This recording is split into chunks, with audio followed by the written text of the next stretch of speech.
Madam Chairwoman, thank you so much. I am proud to speak on the fiscal year 2024 Department of State Foreign Operations and Related Programs Appropriations Bill for floor consideration today. Anybody who's read the bill, you know that it's pretty straightforward. If you are a friend, an ally of the United States, this bill supports you. But if you are an adversary or are cozying up to the adversaries of the United States, then frankly, you're just not going to like this bill. I am extremely proud of this legislation, which was carefully and thoughtfully developed over many, many months. In my judgment, it reflects the values and the interests of most Americans. We carefully reviewed all the organizations and programs that receive U.S. taxpayer dollars in this bill. And among the key factors, let me be very blunt, it's whether investments advance our national security interests, whether they can show demonstrated results, and our need to reduce the national debt and to reduce spending in a responsible way. So the State and Foreign Operations and Related Programs Bill totals $51.5 billion.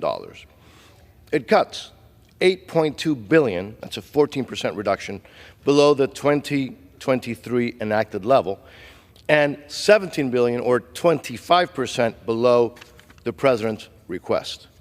In fact, it is $2.7 billion below the FY19 enacted level, and it's $288 million below even the fiscal year 15 enacted level. So because of those cuts, of those responsible reductions, we are now able to prioritize funding for the national security threat posed by the Chinese Communist Party. Look, it's time that the U.S., that we get serious about that malign, destabilizing, negative actions of the Communist Chinese Party around the world. So this this bill does precisely that in an unprecedented manner. So let me talk a little bit about that. The bill includes $4.4 billion, which is $1 billion above the President's budget request, to fund programs to counter the threat of the Chinese Communist Party around the world. For the first time, this bill includes $500 million, $500 million in foreign military financing for Taiwan, first time ever. These funds, as everybody knows, are critical to support our friend and our democratic ally, which is on the front lines of China's bullying and China's constant threats. This bill provides unwavering support for our democratic ally, Israel, and other key partners around the world. Another priority is to strengthen efforts to counter fentanyl production and trafficking. I don't have to tell you all that deadly opioids, particular fentanyl, are affecting every area, every district, every neighborhood in our entire country. 300 Americans die every single day because of fentanyl poisoning. And we must, and we do, use every tool to combat this horrific, deadly epidemic. And obviously the migration crisis at the southern border is really just symptomatic of the administration's lack of a clear strategy towards the Western Hemisphere, and that's as nice as I can say it. Mr. Chairman, for too long, countries cozying up to our adversaries have been rewarded, and this bill puts a stop to that practice. This bill also recognizes the growing threat of authoritarian regimes, even here in our own hemisphere and around the world. Therefore, it fully funds democracy assistance accounts in support of freedom and human rights where they are most threatened. Now, before discussing funding for the United Nations, I just want to remind folks, members and also anybody who might be watching, who's running the show at the UN. It would be hard to even make this stuff up, but unfortunately, remarkably, what I'm about to tell you is true. So Russia was chair of the UN Security Council during the month of April. Yeah, you've heard me right. Iran is currently an elected vice president of the UN General Assembly. Communist China, whose genocide against the Uyghurs and their bullying around the world is notorious, and Cuba, one of the world's oldest and most brutal dictatorships, both of those countries sit on the UN Human Rights Council. Yeah, you heard me right. And North Korea, well, I can't even begin to talk about the atrocities of that dictatorship, is a member of the World Health Organization, while Taiwan, a responsible democracy, has been blocked from membership of that institution by Communist China. That's all in the category, you can't make this stuff up. Therefore, it should come as no surprise to anybody that no funds are included in this bill for the UN regular budget. Now, my dear friends on the other side of the aisle argue that by cutting some of the funding to the UN, the U.S. has given up its leadership. I could not disagree in stronger terms. You see, simply continuing to unconditionally channel funds to a deeply flawed organization, despite multiple failures and, frankly, an appalling even continuously anti-Semitic actions by that institution, that is actually abandoning our responsibility to the U.S. taxpayer, and it ensures that nothing changes in that institution that I just mentioned. Actions need to have consequences, and the UN finally will feel the consequences of their irresponsible actions because of how we deal with them in this bill. This bill also prohibits funds for the Green Climate Fund and the Green Technology Fund. We also address a frivolous expansion of State Department bureaucracy. This bill eliminates funding for special envoys and special representatives that are not authorized or have not been confirmed by the Senate. Look, if they're that important, then for God's sake, have them authorized by Congress, or at least confirmed by the Senate. Finally, this bill includes all long-standing pro-life protections, which includes a prohibition on taxpayer funds from being used to pay for abortions abroad. And it builds on those requirements by applying the Protecting Life and Global Health Assistance Policy to all global health funding. It is not surprising that after this bill was released, my colleagues on the other side immediately released a press release condemning it. Now, what might surprise you is what the minority party, in their written press release, actually chose to highlight that they are objecting to in this bill. Their press release criticized that this bill prohibits funding for the Wuhan Institute of Virology. Heck yeah, we prohibit funding to that institution. Or that we eliminate funding for the EcoHealth Alliance, or gain-of-function research. And, quoting from my colleagues on the Democratic side, their criticism of this bill, that we reduce funding for, quote, any lab controlled by China, Russia, Cuba, Iran, North Korea, and Venezuela. I'm quoting from their press release. Heck yeah, we're cutting funding for institutions from those countries. These countries are, in essence, the official list of the United States foreign adversaries. And 3, by the way, are on the state sponsor of terrorism list. Does any taxpayer think that taxpayer funds should be going to labs in those places? Really? My colleagues on the other side of the aisle, in writing, also expressed concerns of what they call, quote-unquote, partisan writers.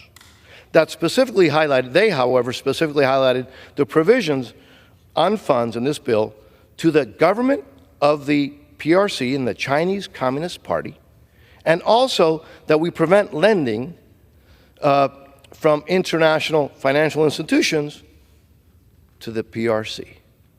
Yeah, they put that in writing. Well, one thing is true. They got that right. They caught me. We are eliminating funding to adversaries of the United States of America. And I would argue it's about damn time we did that. So I look forward to hearing my colleagues on the other side of the aisle explain why U.S. taxpayer money should be funding those programs. And, by the way, why writing a blank check to any organization is a demonstration of leadership. It is not. Mr. Chairman, before I close, I want to thank the staff from the Appropriations Committee for their amazing work on this bill. Susan Adams, who's here with me, Craig Higgins, Jamie McCormick, Trey Hicks, Meg Gallagher, John Muscolini, Clelia Alvarado, and Joe Cutler. And equally, from the minority side, and I always butcher her last name, and I apologize because I'll probably do it again, Erin Kolodeski. I butchered that again. Lori Mignon and Lillian Waisbury. I also want to thank from my personal staff, Cesar Gonzalez, Giselle Reynolds, Autumn Morley, from my personal office. Mr. Chairman, I thank you for bringing this crucial legislation to the floor, which supports our allies, protects our national security in a smart, efficient, effective, and thoughtful way. I urge my colleagues to support the bill, and I reserve the balance of my time. Thank you, sir. The gentleman from Florida reserves. The gentlewoman from California is recognized. Thank you, Mr. Chairman. I rise to oppose H.R. 4665 and yield as much time as I may consume. This bill would impose devastating cuts on programs meant to keep both America and the world safe. And with all due respect to my friend and colleague, the chair of this committee, I am not an adversary of the United States. Democrats are patriotic, and we want our country to lead in global security and peace, and this bill does just the opposite. This Republican bill would slash the allocation for international programs by nearly 1/3 to a level not seen since 2009. Do my Republican colleagues really think that our international challenges have shrunk? I don't know what world that they're living in. The bill undermines the fight against climate change, and it would destroy our influence at the United Nations during a time when China and Russia are working to expand their voice and their role. Most outrageously, the bill would gut programs intended to help the most vulnerable people in the world, undermining American global leadership and making a mockery of our human values and leaving a huge void for adversaries to fill. I've spent much of my time in Congress talking about the 3 Ds of our national security: diplomacy, development, and defense. Each of these has a role to play in keeping our country safe and secure and creating a world where kids and our grandkids can prosper. The SFOPS bill is supposed to fund 2 of those Ds, diplomacy and development. Instead, this Republican bill throws the 3 Ds completely out of whack. If House Republicans get their way, the Pentagon would receive, mind you, 20 times more. Let me repeat that, 20 times more. What this bill invests in diplomacy and development combined. Even our military leaders have spoken out against cuts to diplomacy and development because they know gutting these programs makes their jobs harder. Former Defense Secretary Mattis has famously said, if you don't fully fund the State Department, then I have to buy more ammunitions. Colleagues, the PRC now has more embassies and diplomats around the world than any other nation, including more than the United States does. But Republicans would cut funding for our embassies and diplomats by $1.2 billion. We have watched as the PRC challenges us at the United Nations and other multilateral institutions, working to insert their values of authoritarianism and disrespect for human rights. But Republicans are proposing to cut funding to the United Nations, leaving our adversaries waiting to fill the void that we leave behind. The Republican bill asks our diplomats and development professionals to do more monitoring, reporting, and oversight, but then it shortchanges them of the funding that they need for operations and staffing. This is quite sinister. The bill invites the culture wars into foreign policy by making diversity, drag queens, and critical race theory boogie men and boogie women, distracting us from the real life or death challenges facing our world. Doesn't make any sense on this bill. The bill also takes a really dishonest approach to the threat posed by climate change. Right now, people all around the world are confronting the impacts of human-caused climate change, life-threatening temperatures, crop failures, floods, and severe weather. They need help confronting the problem we largely created. Yet the majority pretends that our climate finance investments are about controlling the planet's temperature like some sort of global thermostat. That's not how it works. We have countries that might literally not exist in a generation because of the changes that are already happening. We are spending billions each and every year, both here at home and overseas, dealing with humanitarian emergencies and responding to ever stronger storms, raging fires, and devastating droughts. Failing to invest in adapting to the new reality means continued and escalating conflict and crisis, which puts Americans and people everywhere at risk. Around the world, 218 million women, 218 million women do not still have access to the tools needed to decide when and how to have a baby. While hundreds of thousands of them die in childbirth, we are going to make it harder for women to access care through both policies and reduced funding in this bill. And I'm very upset about how this bill attacks efforts to strengthen diversity in our foreign policy workforce. The rich diversity of the United States is one of our greatest strengths. People around the world, religious and ethnic minorities, people with disabilities, LGBTQ+ people, they look first to the United States for support and inspiration as they seek to claim their human rights.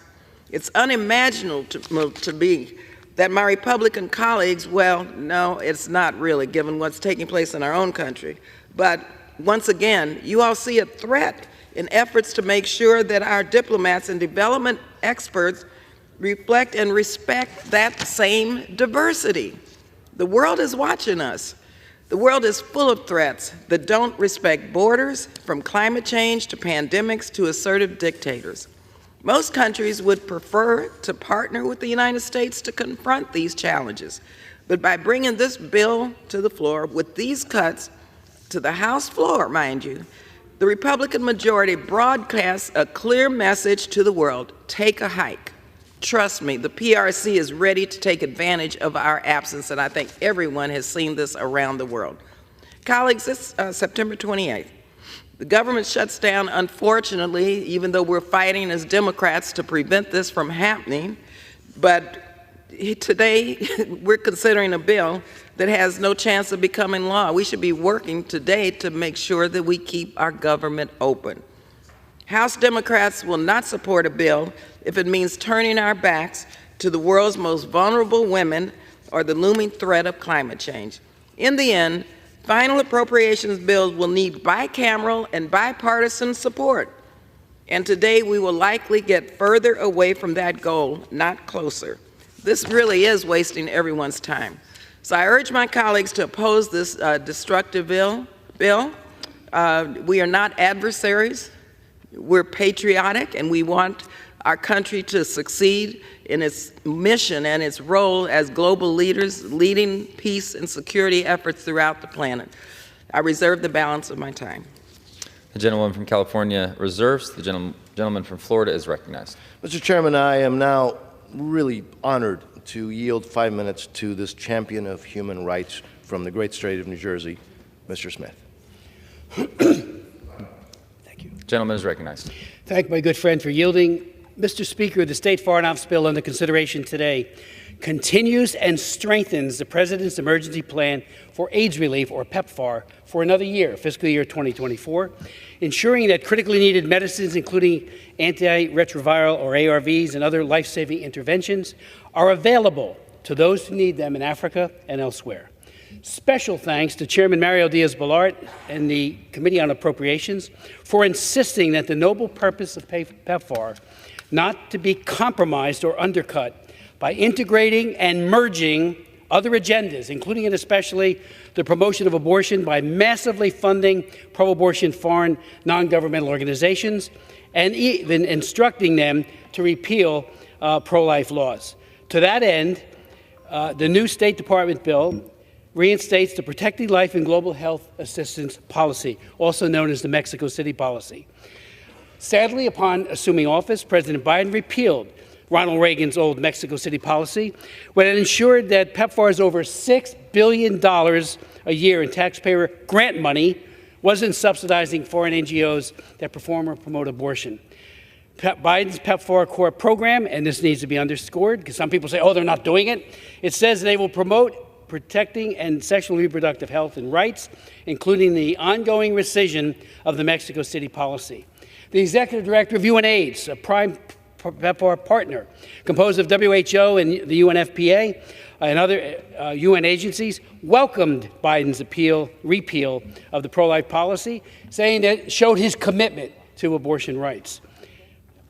Mr. Speaker, a June 6th letter signed by 131 African lawmakers and religious leaders, including the Speaker of the Parliament of Ghana, implored Congress not, I say again, not to exploit PEPFAR to promote abortion, stating, and I quote in pertinent part, "We want to express our concerns and suspicions that this funding is supporting abortion that violates our core beliefs concerning life, family, and religion."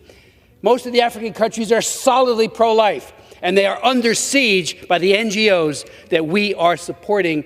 Mexico City helps to ensure that that doesn't happen. They even went on to say, we ask that PEPFAR remain true to its original mission and respect our norms, traditions, and our values. We ask that those partner organizations with whom the U.S. government partners to implement PEPFAR programs are cognizant and respectful of our beliefs and not cross over into promoting divisive ideas and practices that are not consistent with those of Africa. Last year, I remind my colleagues, showing no doubt of the pro-abortion goals of this administration, they announced a sweeping new radical policy known as Reimagining PEPFAR's Strategic Decision. And they use the word, it integrates sexual and reproductive health and rights, and of course that means abortion with HIV/AIDS work. Mr. Speaker, in a recent op-ed, former Speaker Newt Gingrich wrote, and I quote him in part, "It is incredibly disappointing but not surprising that the Biden administration has hijacked one of President George W. Bush's greatest accomplishments, the President's emergency plan for AIDS relief to provide abortion on demand in the developing world." He continued, "President Biden's insincere and demonstrably false claim that PEPFAR isn't pushing abortion on demand in Africa and elsewhere collapses under any serious scrutiny of its partners." They say they're not doing it. They are empowering the NGOs to do it. And just like in this chamber, House and Senate, all over the states of this country, we know it is the NGOs, Planned Parenthood and others, that tee up and promote very aggressively for abortion right up until to the moment of birth. Mr. Speaker, I strongly supported PEPFAR when it was created in 2003, and I was the sponsor of the reauthorization of PEPFAR in 2018. Regrettably, it has been reimagined, hijacked by the Biden administration to empower pro-abortion international NGOs, deviating from its life-affirming work. It's time we got back to the original noble idea for which there's a strong bipartisan, bicameral consensus, and that noble goal is to prevent this devastating disease, robustly treat and assist those who have been infected, and ultimately end HIV/AIDS around the world, not supporting abortion, the killing of unborn children by dismemberment, chemical poisoning, and you know what does the abortion pill do? It starves the baby to death. That is its operation. They are trying to disseminate that all over Africa. Yield back. I reserve. The gentleman from Florida reserves. The gentlewoman from California is recognized. Thank you, Mr. Chair. I would now yield 5 minutes to the gentlewoman from Connecticut, the ranking member of the Appropriations Committee, Ms. DeLauro. Thank you. The gentlewoman is recognized.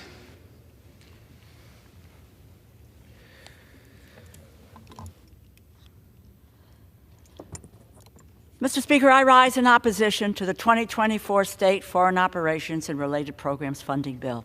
I want to begin with comments from President Trump's former Secretary of Defense, Mark Esper.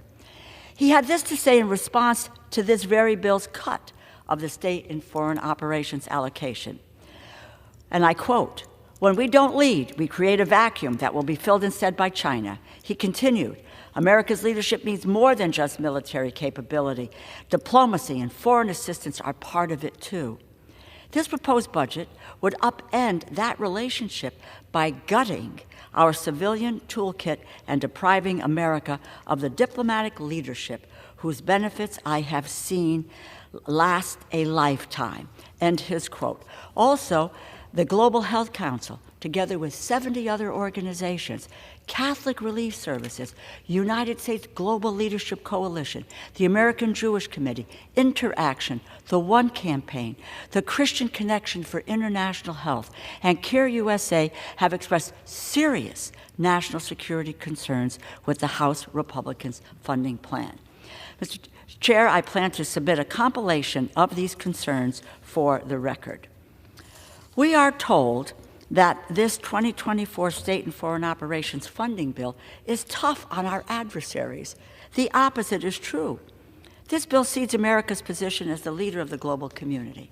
It weakens our national security, shortchanges foreign assistance, hinders our ability to address the climate crisis, and harms women around the world. This is a reversal of the United States' historic position on the world stage and promotes isolationism. We are supposed to be leaders of the free world. The majority is diminishing the United States, what we stand for, and what our values are for our own people and for people around the world who look to us for inspiration and for hope. Damage has already been done as partners and allies wonder whether the United States will be with them or whether they will be forced to turn to China or Russia to get needed investment or support in international institutions. With China surpassing the United States as the largest trading partner in many countries in Latin America and in Africa. China has more embassies, consulates, and diplomats than any other country in the world. They are contesting our model of democracy and capitalism around the world, and they are going virtually unchallenged. This bill is an unfathomable reduction of our nation's ability to engage in diplomacy and to project soft power by over 1/3. But knowing such a cut would be irresponsible and lead to negative repercussions around this world. This bill claws back billions of dollars, $11 billion, which comes from the EPA's Greenhouse Gas Reduction Fund, part of the Inflation Reduction Act.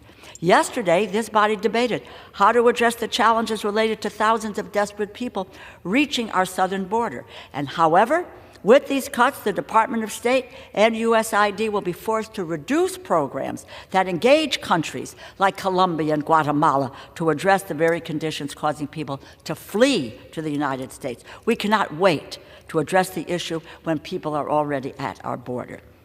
We all know what we should be doing right now, and this is not it. This is an exercise in futility because this bill is going nowhere. The urgent issue is to keep our government open. Everyone in this body knows that keeping the U.S. government running, passing full-year bills will require bipartisanship. We have a bipartisan agreement in the Senate, a compromise to keep our government open and to address the nation's concerns. Let us move in that direction.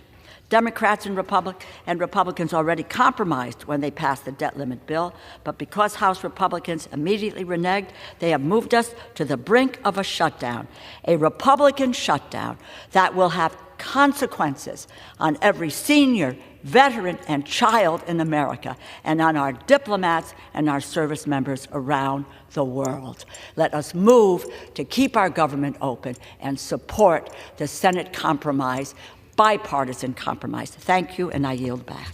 Gentlewoman yields. The gentlewoman from California reserves. The gentleman from Florida is recognized. I recognize myself for 30 seconds. I just want to be very clear that I've heard now that, that somehow this bill damages the reputation of the United States. No, you know what damaged the reputation of the United States, Mr. Chairman? That irresponsible withdrawal from Afghanistan that kept that showed the entire world what bad leadership is all about. This bill confronts our adversaries, $1 billion more to confront China than the president could do while we spend a lot less money. It stands by our friends. It confronts our adversaries. Yes, the problem about credibility is not with this bill. It's with the president of the United States. The gentleman's that, time. At best, is confused, and at worst, much worse, I reserve. The gentleman time has expired. The gentleman reserves. The gentlewoman from California is recognized. I yield now, Mr. Chairman, to the gentlewoman from New York. 3 minutes, Ms. Meng, a member of the State Foreign Operations Subcommittee. The gentlewoman from New York is recognized. Mr. Speaker, I rise today in strong opposition to the fiscal year 2024 State and Foreign Operations Appropriations Bill. As a member of the State and Foreign Operations Subcommittee, I am appalled by the dangerous cuts and policy riders the majority has attached to this bill. Yesterday, we heard from our friends across the aisle that the purpose of our military is to deter a war if diplomacy fails. Cutting funding for our State Department to levels not seen since 2009 and proposing eliminating funding for USAID not only cedes America's position as a leader on the world stage, but also eliminates funding for the very programs that seek to prevent violence and advance stability in areas vulnerable to conflict. This bill weakens our national security, not enhances it. This bill also harms women all around the world, from eliminating our contributions to critical multilateral agencies, including UN Women and UNFPA, to cutting bilateral and multilateral international reproductive health funding by nearly a third. We are sending the message that the U.S. is willing to cede its role in helping the international community achieve global health targets, address unacceptably high global maternal mortality rates and gender-based violence, support healthy families, or promote gender equity. This is all at the behest of the majority's culture war. I do not accept the premise that we are willing to risk 8.2 million women and couples losing access to contraceptive services, resulting in 2.7 million more unintended pregnancies, leading to 1.1 million additional unplanned births and an additional 4,700 maternal deaths. Women and girls deserve better. I urge my colleagues to oppose this harmful legislation. Thank you, and I yield back. The gentlewoman yields. The gentlewoman from California reserves. The gentleman from Florida is recognized. I reserve. The gentleman reserves. The gentlewoman from California is recognized. Mr. Chair, I yield 3 minutes now to the gentlewoman from Florida, a member of the State and Foreign Operations Subcommittee, Ms. Franklin. The gentlewoman is recognized. Thank you, Madam Chair. Mr. Speaker, I rise in strong opposition to the 2024 State Foreign Operations Appropriations Act because it cedes our leadership in the global community, it undermines human rights, it diminishes access to health care, education, food, and economic security for millions around the world. So why should we care? It comes down to this.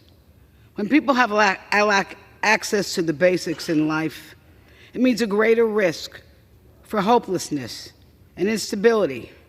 And gutting climate change activities only escalates the consequences. And for Americans at home, that means less trading partners, more danger from violent extremists, global pandemics, and even war.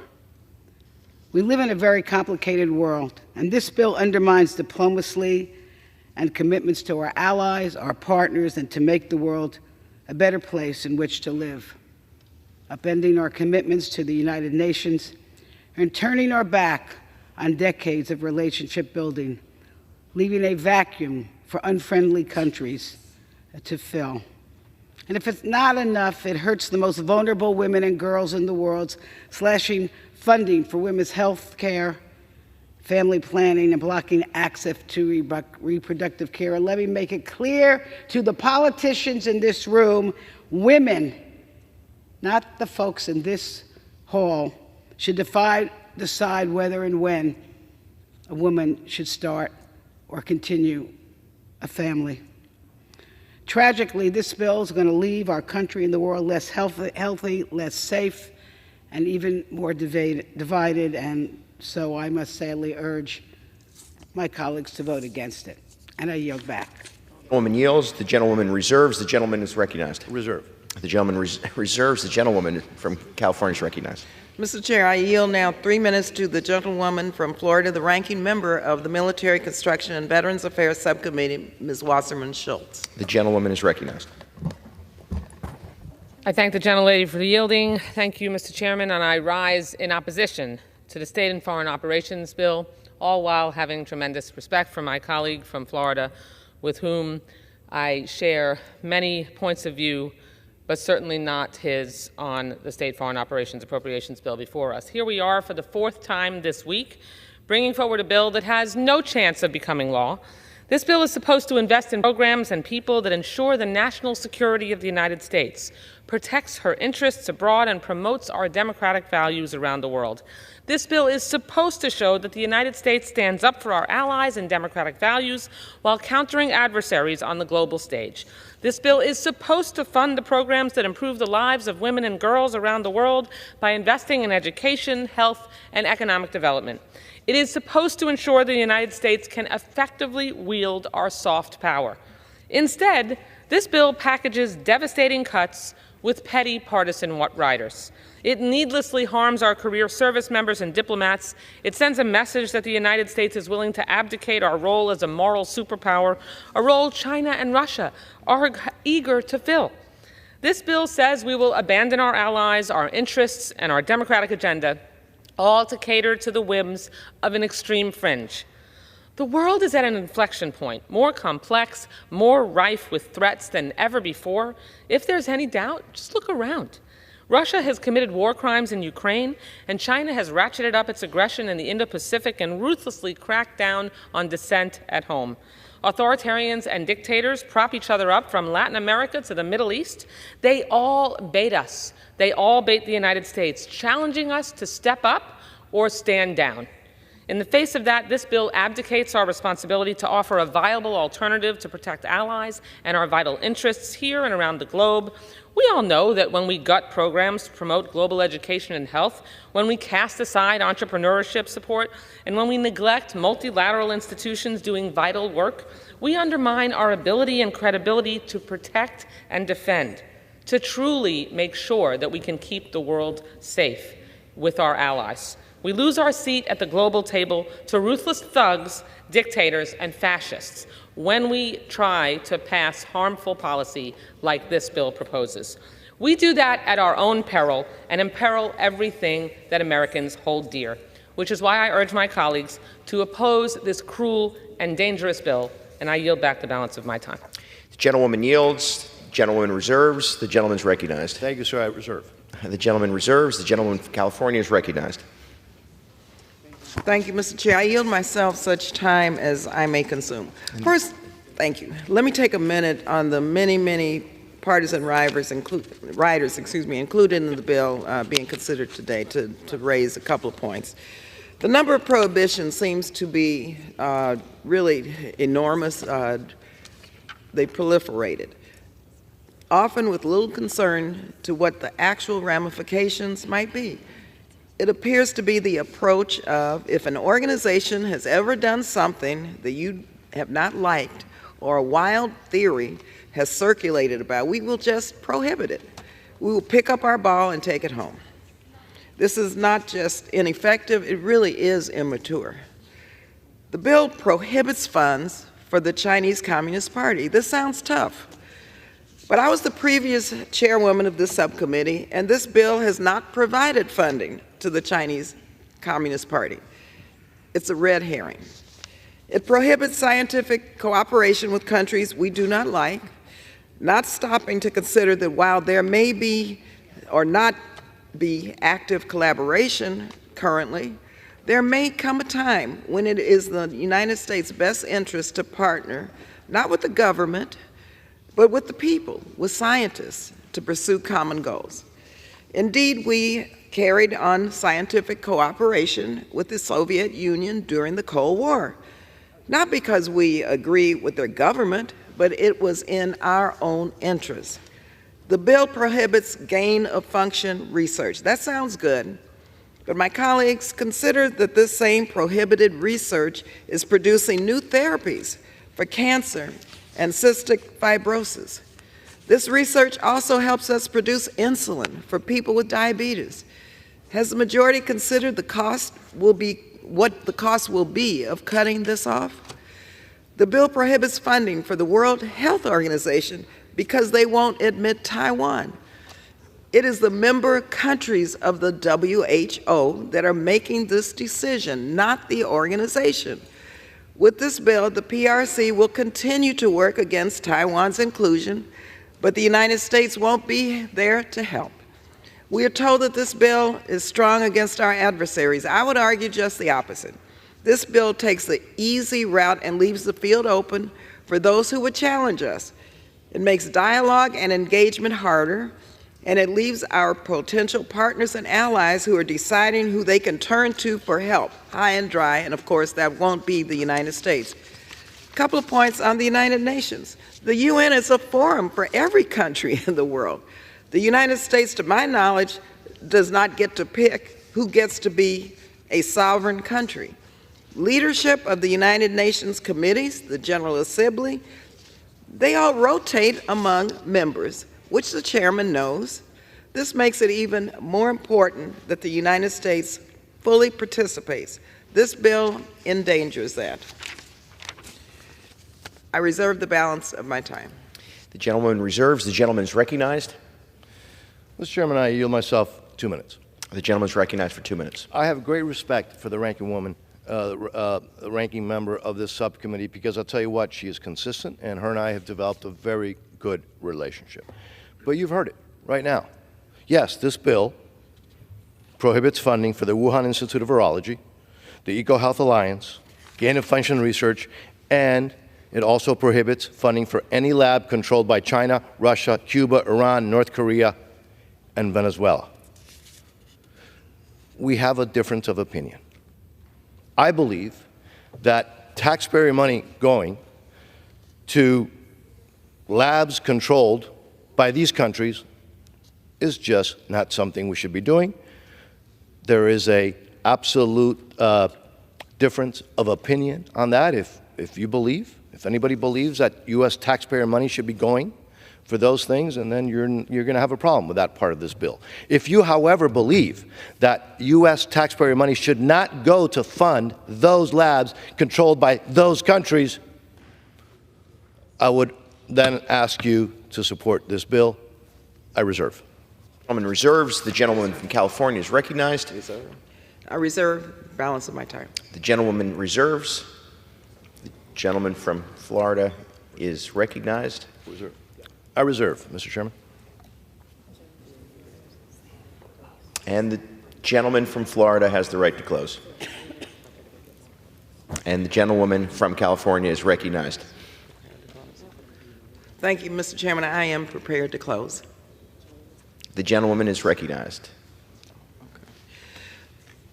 Mr. Chairman, yes, the chairman and myself respect each other. We have different points of views, and I consider ourselves friends also. And I know, and I think the chairman knows, that many of our Republican colleagues do support robust investments in the SFOPS bill, because I've seen the thousands of requests that members have submitted this year and in prior years. There's a long legacy of enlightened Republican support for foreign assistance. Congressional Republicans worked with Harry Truman to create the Marshall Plan, which rebuilt Europe after a devastating war. I myself worked with President Bush to create PEPFAR, which has saved 25 million lives from HIV and AIDS. Yet the majority has chosen to force this bill to the floor because they cynically believe that their members will be happy to sacrifice the world's poorest people to make a political point. To my Republican colleagues, I see you here on the floor today, and I'm asking you to stand up and, yes, oppose this terrible bill. Please vote no, and let's get back together and write a bill together that helps build the better and safer world that we want for our children and our grandchildren. I yield back the balance of my time. The gentlewoman yields. The gentleman from Florida is recognized. Thank you, Mr. Chairman. I think we've discussed some of the issues in this bill. I think it's a very positive bill. It supports our allies. It confronts our adversaries. It also controls wasteful spending. Wasteful spending is one of the reasons that we have inflation at the highest level we've had in decades. With that, Mr. Chairman, I also, since the ranking member has yielded her time, I also this time would yield the remaining part of my time. The gentleman yields.